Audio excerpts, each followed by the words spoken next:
Hello, Commander Hugh Jordan here. Welcome to another one of my Elite Dangerous How to Do videos. This one is something that everybody has to do. It's about uh, docking at a station. A few little tips and tricks that might make it easier for you. So it's mainly for noobs, but if you're experienced commander, you might want to watch a bit about how to line up exactly with the slot in a normal station. If you don't know how to do it, that helps a lot if you're carrying any contraband or if you want to anytime you want to get in without getting scanned, because I'll explain how it all works and you'll see how you don't get scanned when you use this method. So I'm going to do it in three parts. First of all, going to do an outpost, then a normal station, then a planet, and then a fleet carrier. Um, I have to apologise about my voice. I've had complaints about it before. I hate people hating my videos because it makes me laugh. I have a problem with my throat. The bones on my spine are growing forward and are interfering with my voice box. I had one operation for it, which I fixed it for a while, but it's back again now. So please, you know, be kind to me. Right. Anyway, so what I'm going to do is just fly away a little bit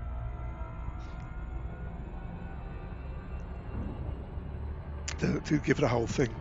Sorry about that. Right. So where are we? Under the where you see the marker on the outpost, um, there's a distance and the time underneath. So basically, you go at full throttle until the time underneath goes down to 7 seconds, and the moment it goes to 7 seconds, you plant your throttle in the blue zone, or you put it at 75% if you got a button fixed to that. So at 75%, it will stay on 6 or 7 seconds until you get to disengage. So then just disengage. So then, as soon as you drop out, boost in, wait for the 7.5 kilometers, request docking, and sure enough, we've got docking mission. We can't see the pad because it's on the other side. Now, rather than try and fly around the thing, which doesn't really help, all you have to do is boost and hold your down thrust. See how easy it is, because you can see the whole station all the time. Just your distance with the throttle. So I've just brought the throttle back a bit. There it is, pad number 2. And that little light thing there is always on the far side. So that wants to be sort of above you. So I'm just using the thrusters now to line up with it. That's the side, up and down and side to side thrusters. Here we come. And once you're directly above it, even if you're moving, just go to zero throttle and the docking computer will put you down. Or if you want to land manually, it's up to you, but however you do that. There's nothing special about it, just go down and land. So that's it. So the main learning point is to use your down thrust, point at the thing, keep boosting until you can see the pad that you want, because sometimes there's several lit up, especially if you're a bit slow getting docking permission and you don't know which is yours. So it gives you a chance to see them all, so you don't end up on the wrong one. So that's how you do it. Because there's actually a comment about it on Steam today. Somebody didn't know how to find a landing pad. Right, so that's that one. Next one, the Coriolis station. That's more detailed because you want to line up exactly with the slot. Right, here we are with a normal station now. So the procedure is the same as before. You come in at full throttle till you get to 7 seconds. Then you uh, back your throttle into the blue zone, and then you just concentrate on steering after that until you get the and drop out. Now, the what we know is that the slot points somewhere in the direction of the planet. So if you can't see the slot on the hologram is the thing, the blue thing, grey thing to the left of my radar. If you can't see the slot on it, then just head for the gap between the planet and the station and just loop round from that side. And the slot on the hologram should come into view. Once you've got it in view on the hologram, you've got an idea of where it is. Now, the only problem is is that the hologram isn't exactly right. They made a mistake, and it's tilted about 30 degrees in two axes. And they did have a go at correcting it, but they, instead of adding the 30 degrees or subtracting it, they did the opposite. So they then made it 60 degrees out. Everybody complained. So they put it back how it was instead of thinking about how they got it wrong. But anyway, that's history. So I can see the slot now. Now it does tilt. If you look at the plane of the orbit, like a dish, it does either tilt up or down from it. So if you can, you want to come in from the right side where it's sort of pointing more towards you like it is now. If you come in from the other side, you've got to come backwards first before you can turn towards it. So when you drop out the star, what you can do is just wiggle your sticks around like this, up and down, and then if you're lucky, you'll see which face it's on. And if you can't see it, you know it's round the back. So you're better off going round and coming in from the other side rather than trying to get in from this side, if you want to get in exactly in line with it. Now, you only need to get in line with it exactly if if you're avoiding scans, because other than that, you've just got to fly in. Doesn't matter if you're a little bit out. But this is a really quick way of getting into stations. So even though you fly around the other side, you do actually save time. So what should we do? Right, now next thing, what you need to keep an eye on the hologram all the time. And as you fly in, I'll try and stop. But the problem with this station is it's so close to the star. By the time I've said something, I've gone past it. So I've got to be a little bit careful. So I think I'll just try and come a little bit closer. So I'm aiming for the gap between the two because I know I've got to come from that side. I've got my 7 seconds. Put it in the blue zone. Now, as I come in, I want the planet on the right, and I want that orbit line to be vertical. And when it's like that, I'm going to just back up, but it's going to keep coming in. The hologram needs to point slightly down and slightly to the right. So the right is right, sorry, to the left. The left is right, correct now. It looks about correct. So I've got exactly, look at the hologram, that's what you need to drop out. So when I block out, there you are, bang, right in front of it. Single boost. This is really good in a big ship like a cutter because you're straight in. Get your docking permission. So look at the police. Can you see them? They're still behind the front of the station. They haven't come to the front to start scanning yet. So there will be no scan this time. Thank you, Mr. Policeman. So we're in, safe. If we were wanted, they haven't even started scanning yet. Now the other thing is that you'll notice there's no NPCs coming out and none going in.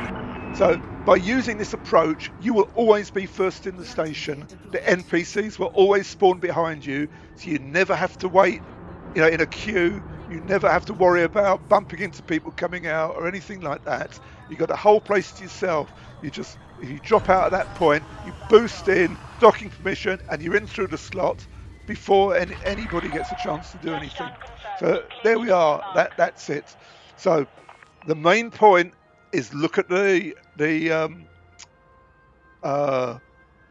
hologram, and just look back at the video, wind it back, and have a look at exactly which position it was sitting when I dropped out. You have to end up like so. What you do, if it's pointing too much down, you just put your cursor down below it a bit as you're going towards it, and that'll lift it up. If it's pointing too much to the left, you put your cursor to the left of it, and that'll tilt it to the right as you're approaching.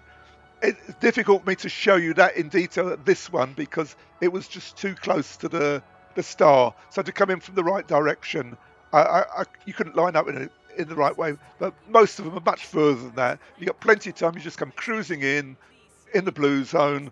You watch that hologram. You just adjust your approach. Watch the hologram all the time, and then you place your cursor around wherever it is, depending which side you want to tilt it as you come in. And it takes a little bit of practice to judge it right, but finally you get the hang of it until you can judge it to get it perfect every time.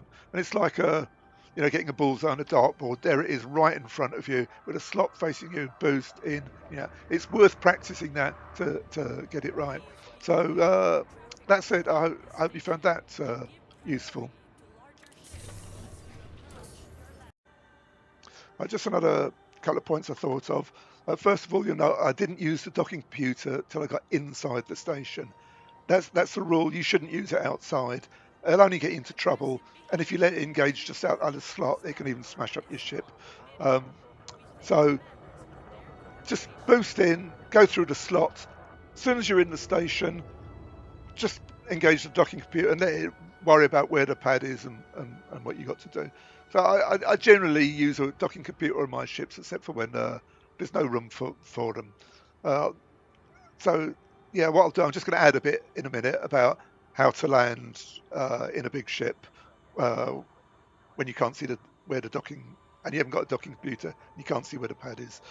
Um, and another thing, when you're using a big ship like a cutter, corvette, T9, what you want to do as you're boosting in, if you're doing it fast to save time, because you want to get to the slot before the police come, uh, and you've overcooked it a little bit, you're going too fast. Generally, with a cutter, a single boost will carry your speed all the way through the slot and be a little bit too fast when you're in a station. So you don't want to go bashing into the end of it. So what you do, as you come through the slot, just tilt up or down a bit and sort of wipe your nose on the surface of the slot, and that'll take your speed off. You know, you can use it like a brake. You know, like you were in a kid and you used to put your feet down on your bike to slow you down or whatever. That's all you do. Just as you're boosting in, just tilt down. You know, once you know it's actually in the slot, just push down, wipe it off, and it'll take all the speed off, and then you can accelerate again if you need to, or otherwise just let the docking computer do its thing. Another thing, Super Cruise Assist. I've never used it. I think it's a waste of time. There is an expert way where you can use it to to land, get to the station quicker. But I'm not convinced. Like by the time you've boosted round to get in the slot, I think you've probably lost a lot of the time compared with this method. But you know, try both methods, see which ones work for you. Right. So what I'm going to do now is just add a bit about how to land in a big ship.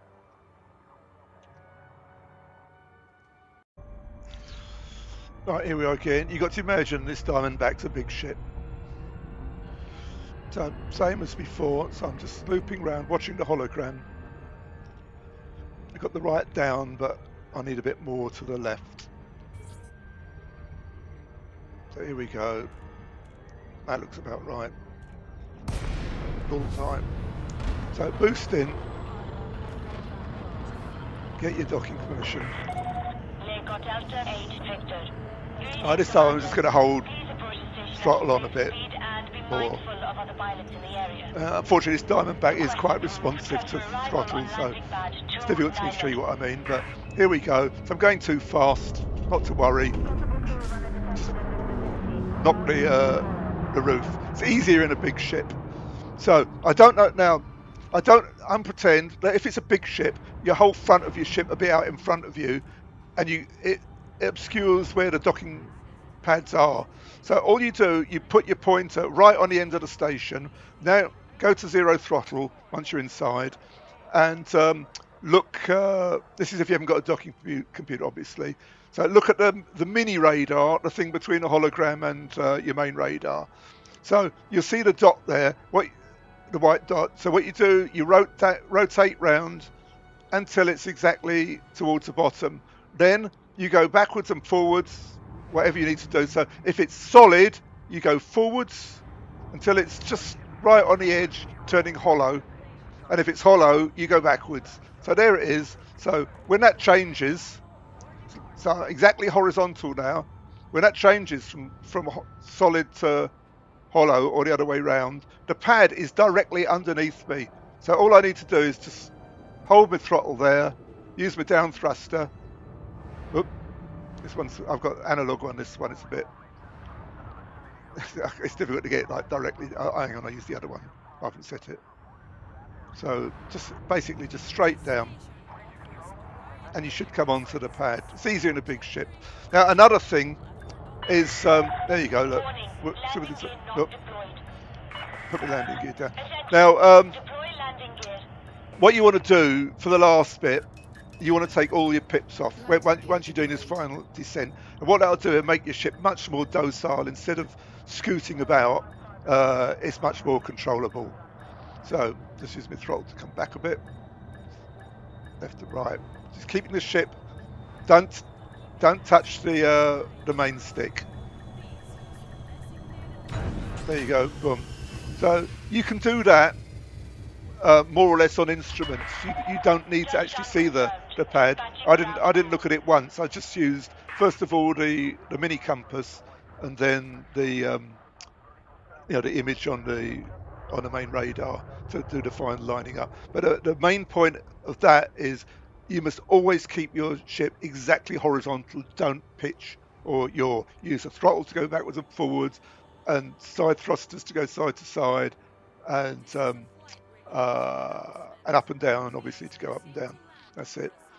So that's how to land without a docking computer, and you can't see the pad, which only happens when you're flying like a Corvette, sometimes Anaconda. Depends where the pad is. If it's down the far end, you'll see it.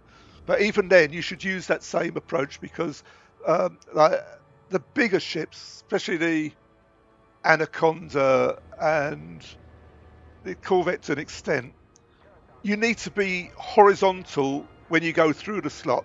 So when you take off, you shouldn't touch your pitch at all. Just lift straight up until you're level with the slot, and then go forwards. Even if you're, the wrong rotation for it, you can rotate while you're going through it, but you mustn't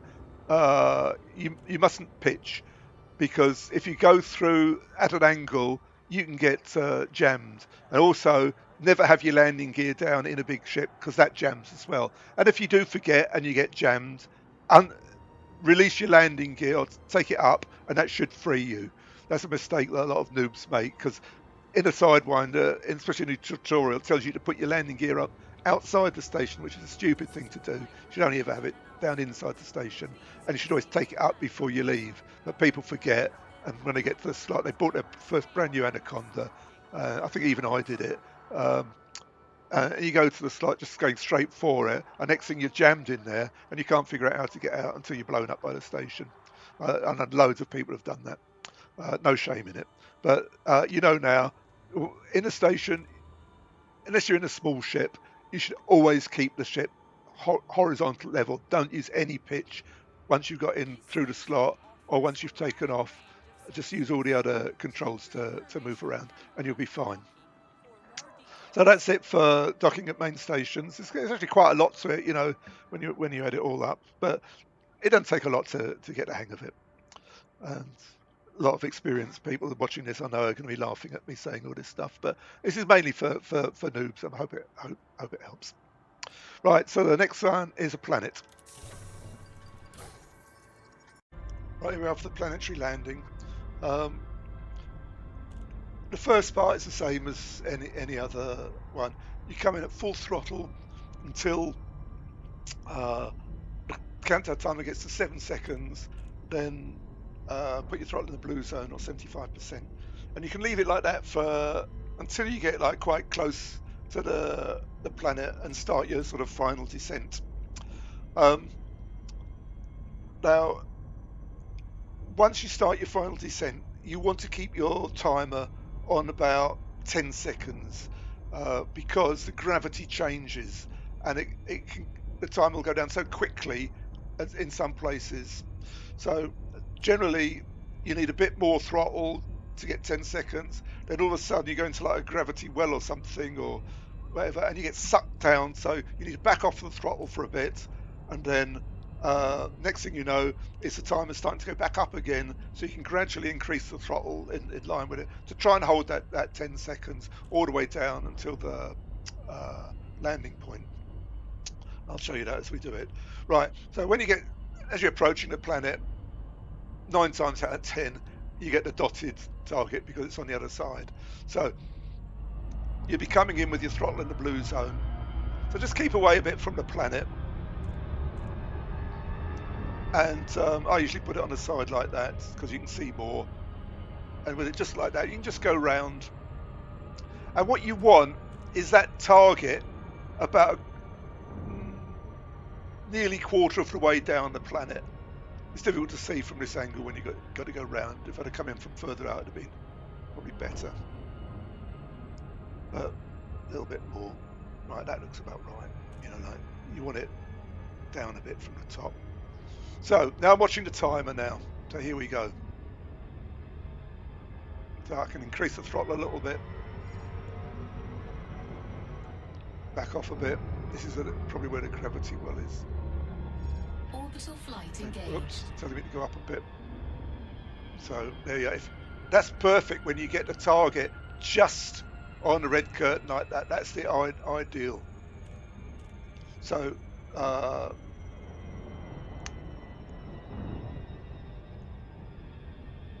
in we come. Keeping that timer, you know, like it doesn't matter if it's a bit more, 11, 12. Now normally the station moves upwards. I'm not too sure why it's going downward this time, so I hope I'm getting near enough. So you mustn't let that dot go into the red curtain.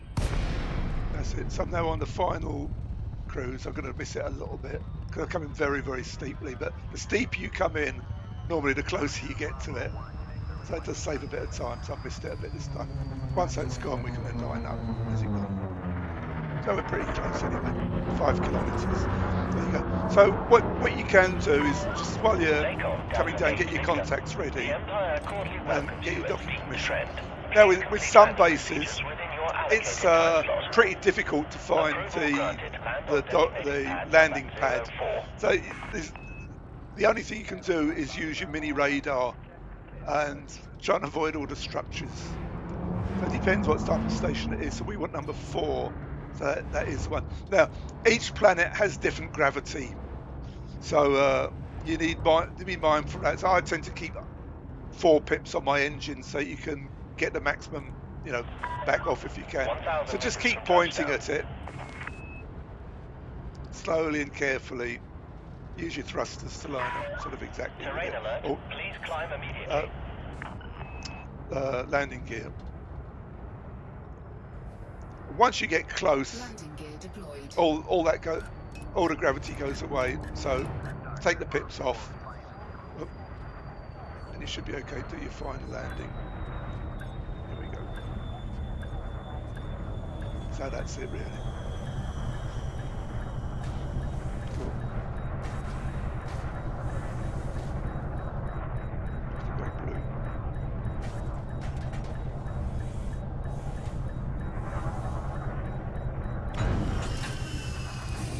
I'm not used to manually landing this Diamondback. I can land a cutter Corvette perfectly.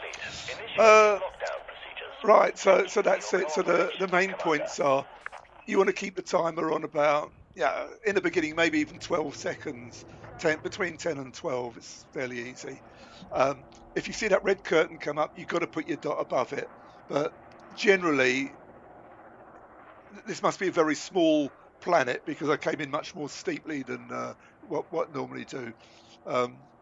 So on most you'll be all right, but just be mindful of that. Don't, if the target sort of disappears under the curtain, don't panic. Just keep going that way. You'll just be a little bit to the side of it when you finally drop out. So that's it really. Some people come in much more shallow I've seen, but it takes ages like that. The way I came in just now is actually the quickest. I was going slowly because I didn't really want to mess up in front of you and have to make the video again. So that is very quick. You'll find out that you always drop out about 5 kilometers from the station, so you just got the final approach to do. But the thing is, always look at the gravity. This one is 1.03 G, which is a lot. So you see, I didn't have too much trouble coming in because I was careful with big pips on the engine. If it's a low gravity one, it's not nearly as bad. It's like landing in the station. But your ship does wave about a little bit on the way down. But if you overcook it, especially with a down thruster, what you'll find is you just keep drifting and you'll miss the pad. You'll start going down and you can't stop going down. So what you can do in a small ship is turn around and point back up in the sky and use full throttle to try and break the gravity. Or once you hit the ground, you can just bounce up and then line up with it.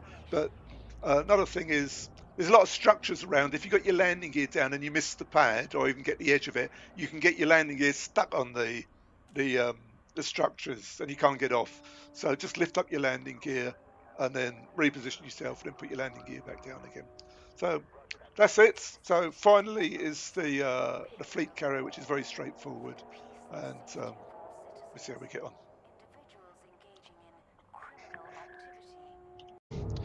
Right, so here we are at a fleet carrier. So to save us normal, boost in,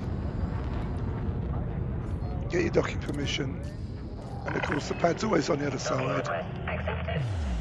To just boost round with your down thruster. So I'm at full throttle, just boosting with the down thruster held down. And there it is. Like normal, with a docking computer, I never deploy my landing gear. And you want to come in from directly above if you can. Just overdone it a bit. As soon as you're in line with it, go to zero throttle and let the docking computer put it down. There you Landing gear deployed. I hope you found that useful. If you've got any ideas how to do things better or your way of doing things, put them in the comments. I always read them, and maybe we all pull our ideas together. We can get the best ways of doing things. Although sometimes some things work better for some people than others. I don't do these for money. I just do it to help people. I don't do it for fame either. I learned from other people, so I'm quite happy to pass my knowledge on. That's the only reason I do it. So, yep, leave your comments there, and hopefully I'll see you again sometime in the future.